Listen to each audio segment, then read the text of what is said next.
Praise ఎడార్లసలయేర్లు ఫిబ్రవరి 5. మీరు త్వరపడి బయలుదేరరు, పారిపోవు రీతిగా వెళ్ళరు. యెషయా 52:12.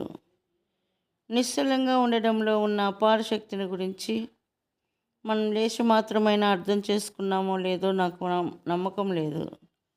మనం ఎప్పుడు హడావుడిగానే ఉంటాము, ఏదో ఒకటి చేస్తూనే ఉంటాము.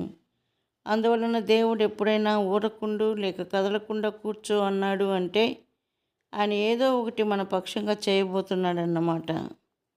మన క్రైస్తవ జీవితాల్లో మనకెదురయ్యే సమస్య ఇదే. దేవుడు మనలో పనిచేసే అవకాశం ఇవ్వడానికి బదులు క్రైస్తవులమని చూపించుకోవడానికి మనం ఏదో చేయబోతాము. ఫోటో తీసేటప్పుడు కదలకుండా కూర్చుంటారు కదా మీరు. మన విషయంలో దేవునికి ఒక శాశ్వత ప్రణాళిక ఉంది, మనల్ని తన కుమారుని సారూప్యంలోనికి మార్చాలని.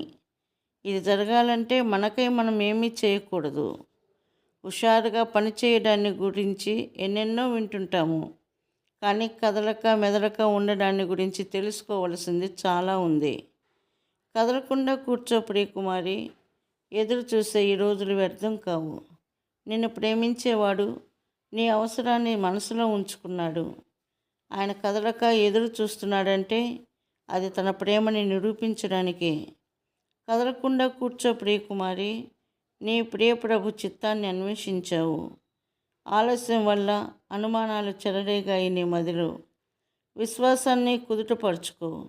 ప్రేమామయుడు, జ్ఞానవంతుడు, నీకేది మంచిదో అదే జరిపిస్తాడు. కదలకుండా కూర్చో ప్రియకుమారి, ఆయన దారి తెరిచేదాకా ఒక్క అడుగు వేయకు అటు ఇటు.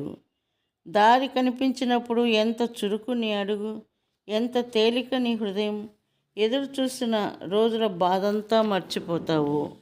కదలకుండా కూర్చో ప్రియకుమారి, ఆయన కోసం ఏ పని సాధించనున్నావో అది కష్టమే, విలువైనదెప్పుడూ అమూల్యమే. నిజమే, కానీ ఉంది నీకు ఆయన కృప. కఠినమైనవన్నీ అతి మధురమవుతాయి నీకోసం.